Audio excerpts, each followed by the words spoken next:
আজি আমি আপোনালোকক দিবলৈ ওলাইছোঁ এটি ভাল লগা খবৰ। সাতভনী ফাউণ্ডেশ্যনৰ সদস্যসকলে GMCHত অংগদান আৰু নেত্ৰদানৰ বাবে অংগীকাৰবদ্ধ হয়।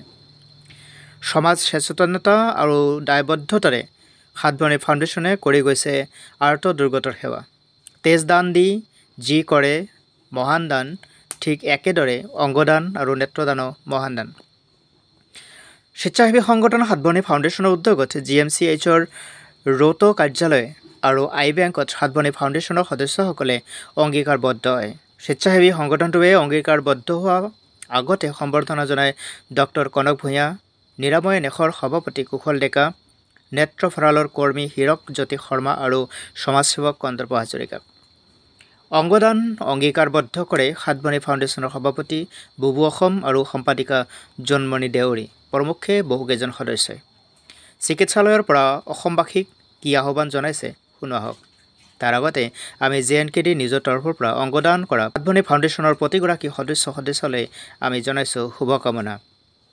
এনেদৰেই সমাজৰ হিতৰ হকে জনহিতৰ হকে কাম কৰি যাওক সাতভনী ফাউণ্ডেশ্যন। দৃঢ়তাৰে সুদৃঢ়তাৰে আৰু আত্মবিশ্বাসৰে সমাজ সেৱাত আজি নতুন বছৰৰ আৰম্ভণিতে সাতভনী ফাউণ্ডেশ্যনৰ পৰা নিউজ ডেস্ক ৰিপৰ্ট তেওঁলোকৰ সদস্যসকলে আহি আমাৰ ইয়াতে তেওঁলোকৰ অংগদানৰ কাৰণে অংগীকাৰ কৰিছে। এইটো বৰ আদৰণীয় কথা হৈছে, কাৰণ আমাৰ দেশত এই এটা অংগদানৰ এটা অভিযান চলি আছে বুলিয়ে ক'ব লাগিব। কাৰণ এই বিষয়ত আমাৰ মাননীয় প্ৰধানমন্ত্ৰী আৰু মাননীয় মুখ্যমন্ত্ৰীও যথেষ্ট আগভাগ লৈছে আৰু আমাক সকলো নাগৰিকৰে এটা দায়িত্ব হয় যে নিজৰ অৰ্গেন, নিজৰ অংগ যদি আমি দান কৰি দুজন বা কেইজনমান মানুহক যদি আমি নতুন জীৱন যাপন কৰোঁ, তেতিয়াহ'লে আমাৰ জীৱনৰ এই জনমটো সাৰ্থক হ'ব।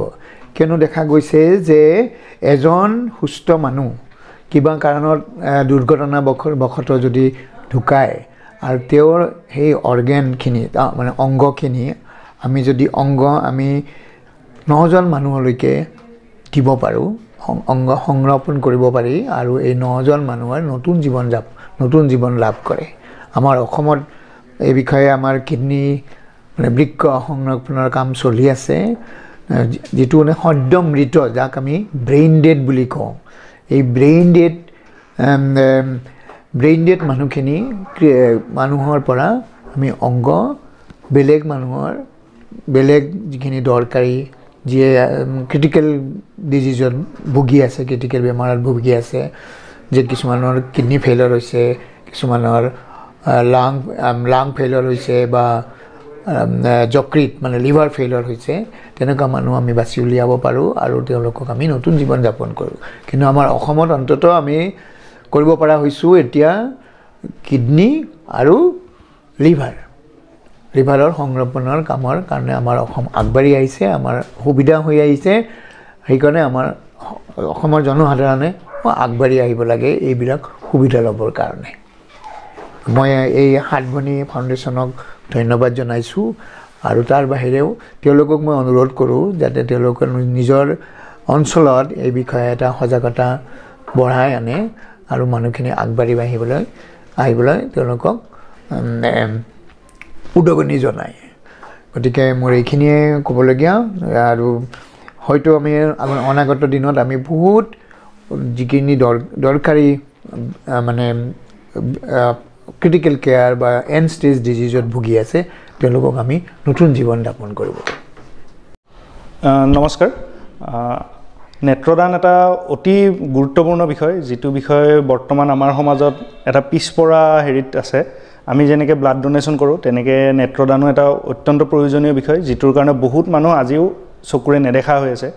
আৰু নেত্ৰদানটো এনেকুৱা বস্তু যিটো বহুত মানুহে ভাবে জীয়াই থাকোঁতে লৈ যাব নেকি, তেনেকুৱা নহয়। মৃত্যুৰ পিছতহে চকুজুৰি লোৱা হয়। আৰু চকুজুৰি বুলি ক'লে গোটেই চকুটো নহয়। বহুত মানুহে ভাবে গোটেই আইবলটো লৈ যাব নেকি, চকুটো গাঢ় হৈ যাব, ব্লাড ওলাই থাকিব, তেনেকুৱা একো নহয়।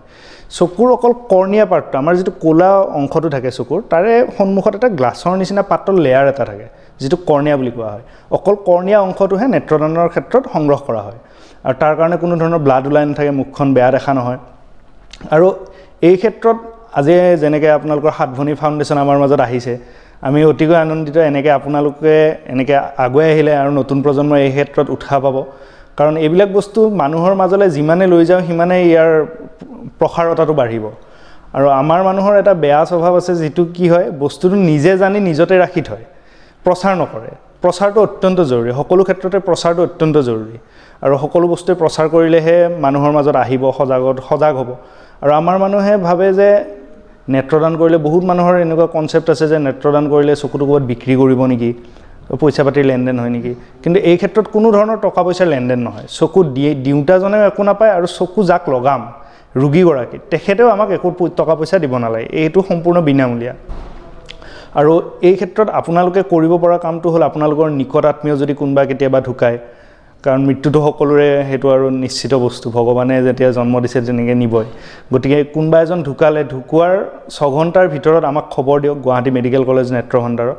আৰু আমাৰ ইয়াৰ পৰা মেডিকেলৰ টীম গৈ আপোনালোকৰ য'ত থাকে, আপোনালোকৰ ঘৰ হওক, কোনোবা ব্যক্তিগত চিকিৎসালয় হওক, তাৰ পৰা চকুজুৰি সংগ্ৰহ কৰিব। তাৰ কাৰণে আপোনালোকে কোনো ধৰণৰ টকা পইচা আমাক দিব নালাগে।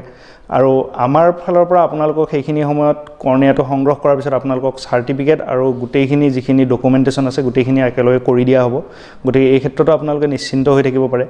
আৰু ইয়াতে সকলোতকৈ বেছি বেয়া লগা কথাটো হ'ল, আমাৰ ইয়াতে সৰু সৰু ল'ৰা ছোৱালী বহুত আছে যোনে চকু দি নেদেখা হৈ আছে, কৰ্ণিয়াল অপেচিটি বুলি যিটো কয়, কৰ্ণিয়াজাত অন্ধত্ব, সেইটোত ভুগি আছে সৰু সৰু ল'ৰা ছোৱালী বহুত আছে।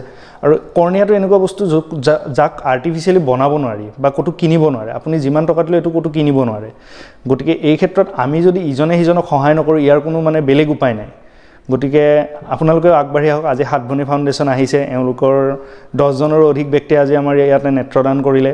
গতিকে তেনেকৈ আপোনালোকে আগবাঢ়ি আহক, এওঁলোকৰ লগত যোগাযোগ কৰক। এওঁলোকে আপোনালোকক গোটেইখিনি কৰণীয়খিনি কৰি দিব, ক'ত কেনেকৈ যোগাযোগ কৰিব লাগে প্ৰচেছখিনি বুজাই দিব। আমাৰ বুবুদা আছে কেমেৰাৰ পিছফালে। গতিকে আপোনালোকে আগবাঢ়ি আহক আৰু এই মহান উদ্দেশ্যটোক সফল কৰাত এওঁলোকৰো যাত্ৰাৰ সমভাগী হওক। ধন্যবাদ।